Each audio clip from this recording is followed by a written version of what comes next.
All right, everyone, thanks for joining us here. I'm really excited to be representing Orum. I'm Sarah Reece. I take care of demand gen at Orum, and I'm here with Chris Muldoon of Punch. I'll let Chris introduce himself. What you guys can expect from us over the next couple of minutes is a conversation about building a calling culture here in EMEA using some of the best practices from Orum and Chris's extensive experience running a sales agency here. Chris, tell us a little bit about yourself. Yeah, thanks, Sarah, and appreciate you inviting me on. But yeah, I'm co-founder, chief revenue officer over at Punch. We are a SDR, BDR, go-to-market outsourced agency. So, as you mentioned, a lot of reps, go-to-market, outbound, dialing, email, LinkedIn, multi-channel, multi-thread, and everything else. But big fans, big users, and big advocates of Orum. So keen to kind of talk a bit more about how we're using it, what we're doing, and what we're seeing in general. Yeah, and of course, we're not here to talk about us. We're here to talk about how teams can build a calling culture in EMEA, and obviously, Orem may be a part of that. And one of the reasons why we were keen to have you on stage with us is because the breadth of experience that you have working across different geos within EMEA as well as within different industries. Obviously, I come from a background of selling to sales personas, and you're selling to all of the different parts of the world. So I'm really excited to hear your point of view on how to do that really well here. And I think we should just jump right in Let's with do my it. very first question. We're talking about building a calling culture. You've had to build quite a few different calling cultures. So, what do you do as a leader to help make that happen? Yeah, I think, look, as we all know, culture is a whole load of different things, different people, and there's lots of levers to that. But I think for us, it starts with the people. So we all know that finding good fit people is not just what's on a CV, but are they, do they have that hunger, that appetite, that curiosity that we look for? So I think the big part of it is finding the right people. I'm a big advocate. If you can find those people, how to train them, ramp them, get them to where they need to be, we can do really, really well. But that tenacity, that's something is a big part of it. I think then in terms of a kind of a culture and the phone, obviously it's different remote versus in the office, but things that are like mandatory for us as a business, daily power hours, like you've got to have that going where the entire team are just calling simultaneously. Everyone's in the, I don't want to say in the trenches is the wrong word, but everyone's on the floor, and it's not kind of disparate across the business. So that's super important. So we have, as standard, maybe even more than one, but at least one power hour every day where no distractions, no emails, no meetings, nothing. It's just all about calling for an hour. So that's super important. I think the other bit is visibility. Being salespeople, everyone wants to track their metrics. So real time leaderboards, scores, competitions, all that sort of good stuff. It all obviously all empowers the team. So that's super important. But having it visible to team members is what we found works best. So not just a leaderboard for the managers to look at stats and statistics, but actually visualize it, get up on the wall, and see what everyone's up to. Oh, Um, yeah, yeah, and then obviously weekly call breakdown. Like just I don't want to say everything's about calls, but you're talking about calls, breakdowns, training, ramping. It's just kind of bringing that back to the everything we do. yeah, and I think about the days sitting in the bullpen, and many of us had gongs in our Yeah. queues to ring the alarm when we had a big win on the phone, or could turn around and say, "Ugh, Jiminy Christmas," when things didn't go well. Yeah. Is your team distributed, or do you have folks working in an office? No, we are all fully remote thanks to wonderful tools and technology. We now work from anywhere. Quite literally, we have people go for a month's leave in Spain, and they'll just take their laptops, and as long as they've got good internet, they can work wherever they want. So that's been a big shift in culture because I would be the first person to say 5 years ago it's all about walking the floor, bells and whistles, games, incentives. But with the likes of you and other tech providers, it's just enabled global working and having that flexibility still. I think one of the other things, just on the point which kind of I just thought about, which is super important, is we've built a big culture around celebrating talk time, not necessarily meetings booked, but actually, you know, how many conversations they're having and what's the volume of conversations, because ultimately that leads to quality and the output. So yeah, having that as a consistent part of the business is super important. Oh, I love that you brought that up because KPIs are definitely something to talk about when it comes to building a calling culture. We know based on our data that, booked meetings, qualified meetings are some of the most tracked KPIs, but the things like talk time, objection handling, those sorts of things really build a larger real culture of conversation over the phone. How are you enabling that across your team? What are the ways that you're showing those metrics to everyone so that they have sort of that leaderboard? Yeah, I think there's a few things like we're doing not not just kind of talk time. Obviously, ultimately, it's a hard one because what we do as an agency is we're doing it from lots of different clients, lots of different industries, lots of different sectors. So there are metrics that change based on persona, size of company, Europe versus US, South, all these different things. So it is. I don't think it's one size fits all for teams. I think it's important to say that to everyone. Working out what works for you and your team's really important. But yeah, obviously there are ultimately what we're talking about is meetings booked, meetings sat. We get measured because we're an agency. We get measured on pipeline generation, revenue, ultimately close one. But to get that, we know that talk time, volume of conversations, conversation to meeting success, meetings to close, all those sort of things. So whilst we don't, I don't want to say we don't get too hooked up on it. It is crucial to track and measure to make sure teams are performing. Absolutely. And I'm glad that you mentioned that it is bespoke to each business. You're working across so many different industries and personas, and we tend to joke, in my space, in the Orum space, selling to salespeople, it's we kind of have it a little bit easier than Yeah. folks who are selling into IT, for example. So when you're managing and like your purview across all of these different types of industries, are there any that are trickier than the others? And how do you manage and adapt your teams to that? Yeah, I think there's a large part of it, like particularly again for us as an agency, is we have to very quickly, what's the proposition, what's the message, how are we going to take that to market, and then what tools, tactics, what's going to work? Because you're right, selling to a CISO is completely different to an HR manager. If you ask my team, HR manager is much easier. So, but we all know people like CISO, they don't respond, they don't engage with cold content, they don't respond to emails, whereas not just talking about the phone, but actually that goes to tactics as well. LinkedIn voice notes weren't a thing 2 years ago. They're now the highest performing channel on some of our projects, whereas on others, they just don't work. We don't use them. So it's about understanding what tools, what tactics work. But anecdotally, selling into senior enterprise, whether that's HR, finance, IT, whatever, it has to be multi-channel, multi-touch. So we're using telephone, email, LinkedIn, video, direct mail, a whole host of kind of tactics to provide that intent and insight. Who's clicking, who's opening, who's engaging, and that's giving our sales team priority on where they should put their focus. Okay, yeah. So it's a different mix based on the different industries, and you really have to have those core fundamentals of what is the value proposition and how do you get that out across the different channels. So Yeah, it sounds like there's some and different we things. role play just to add to that. We role play with the team based on different vertical outcomes. What's the proposition? What's the vertical? So how are we going to role play to a finance, sell into finance is very different to what we do in IT. And then we have, I think the other bit to mention is every rep's different. Like they have their own style, they have their own flair. How you prospect is probably completely different to how I prospect, and I'm sure everyone else here as well. So we generally take when we ramp new SDRs and work with the team, we'll give them 12 or 15 like I don't want to say industry leading, but best practice specific talk tracks that we've all read and we've all picked up from places. But we'll say, hey, here's 12 or 15 openers, cool openers, closing lines. Trial them, play around with them, see what one works for you, see what you find best, because we all know that it's not one size fits all. Yeah, yeah. I'm glad you talked about that too, because the RAM time piece within a calling culture is huge. And I know in our work together, as we've worked together, you guys have been able to decrease your ramp time by 50%, which is huge. And I can't imagine that just has to do with technology. So, what are some of your secrets to ramping new SDRs quickly? Yeah, I think it's a hard one. Like we track 30, 60, 90 days is how we track it. So what do we expect in the first 30 days? What's the 60 and 90? And I'd say we're pretty generous. We appreciate that a lot of the team that we work with specifically are, maybe it's their first role. They've been in retail, they've been in customer success, or they're not.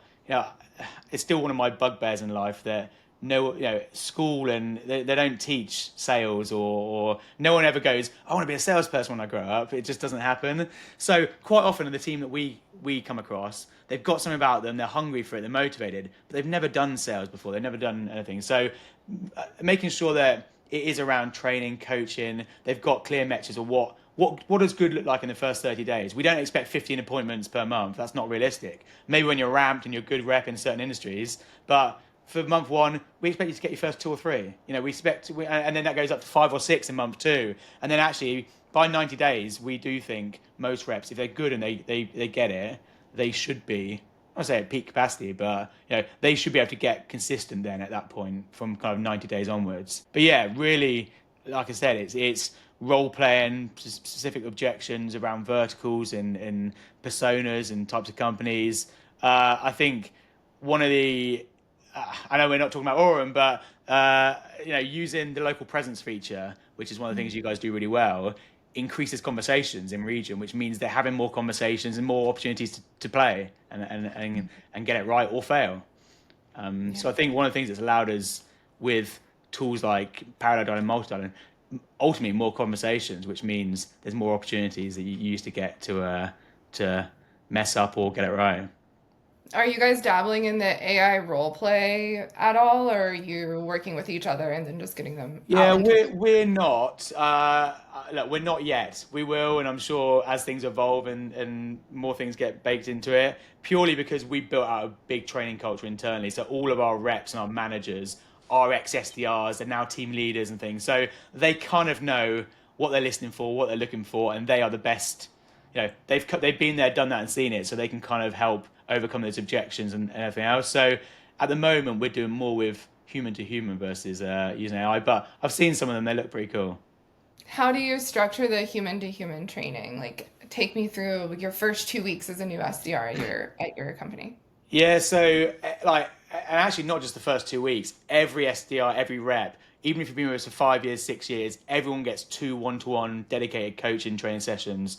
At that level, it's more around specific training, what's going on. Is it downward inflection, or is it closing techniques or objection handling? But in the first I guess 6 weeks, I'd say we've got a training academy we put together. We call it the SDR Academy, but it is a series of online LMS, face to face, role play, listening to other people's good calls, bad calls, what could they have done. So it's the whole everything you'd expect, I imagine. But it is we've built out a pretty set. Here's what you're going to do over the next 6 weeks, and actually happy to share it with anyone if we can put it on a slide and get it to people after the show or whatever. But yeah, we can talk through that. But it's a pretty rigorous program, and like I said, we've done it for the last 10 years. I like to think if we can find the right person, we can get them to be good. It's just sometimes it's around, do they have that hunger, that tenacity? Do they want to make the calls and put the effort in? If they do, we can give them the skills to do it very, very well. Yeah, absolutely. And then when we think about, we're bringing in a new person, we're ramping them on a lot of skills other than just cold calling. You're building out these multi-channel approaches for the different industries. How do your reps flex and adapt to that?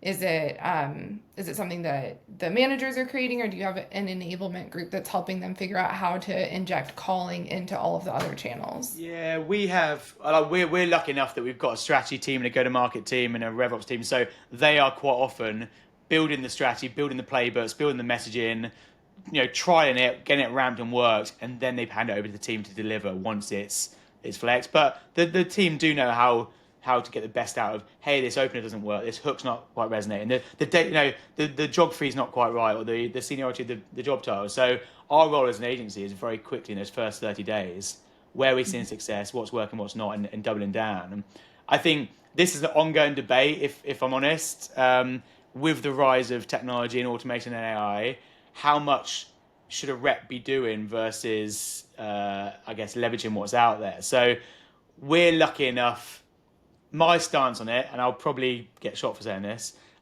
is we've built out a culture of, if you're an SDR and you're a BDR and your craft, like being a carpenter, your craft is being on the phone and you excel at being on the phone. And these guys put so much effort into honing their craft and excelling at it.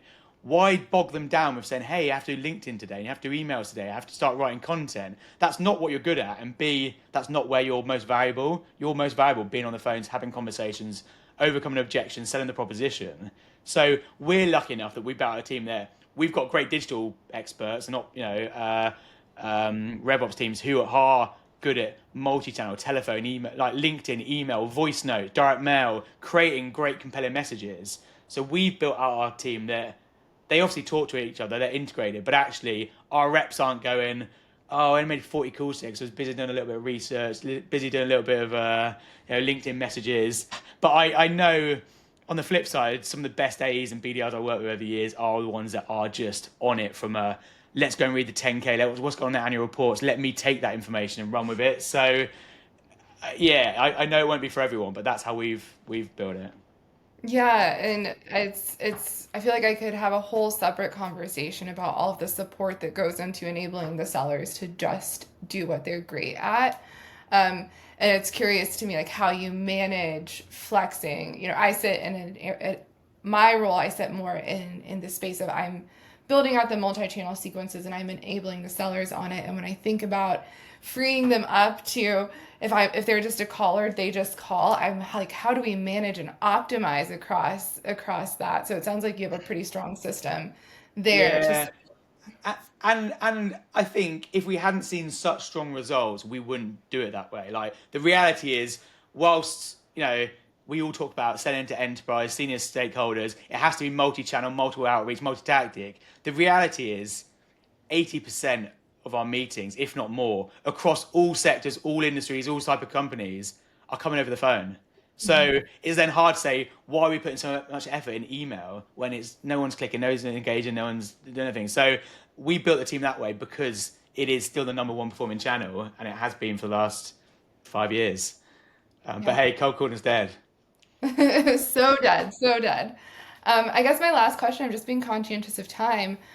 EMEA, best practices for cold calling in EMEA. I know that's asking you to think about a lot of different geos and Yeah. really risk generalization, but I know that there are nuances in Europe that us in America aren't necessarily aware of. So I'd love your peers to hear from you about some of those things that they should be aware Yeah, of. and I think there's a whole, again, there's a whole rabbit hole we can go down here because I think execution does vary massively, region by region and by vertical. The EMEA team, for example, has a very different talk track for the UK versus Germany versus France, but that then also goes into legislation. So they've got double opt-in in Germany, so it has to be phone heavy to start with versus other channels. So there's a whole host of things go in thing. I think consistency is super important. I think one of the things we find um, is when you're saying to enterprise senior stakeholders, which is again a lot of the work we do, having the same team, if they can sell in English, have that same person, same team selling across all regions, because you'll find they have a better success rate than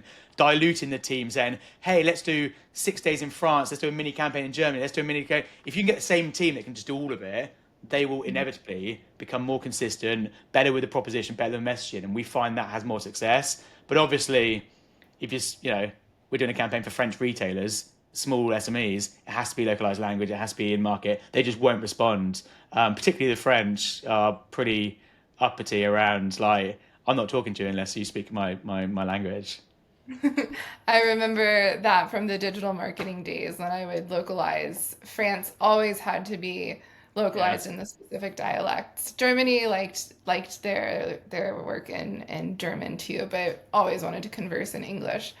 Um, so playing that back, what I heard is ideally you have one team that can call into all of the regions to just create that consistency of relationships and messaging across the touch points. But sometimes you're going to be working in a very bespoke part of the geography or the industry that is going to require local language teams. Yeah, but there are some we do. That is right, correct. However, we still do specialized training to the teams in terms of local nuances. So, anecdotally, again, Germany is more direct, a bit more direct with questioning and closing, versus southern regions, they're a bit more around building relationships and a bit more softer approach. So there are nuances which even the same team has to be aware of how to kind of pitch and sell and how when to be direct and when not to be direct.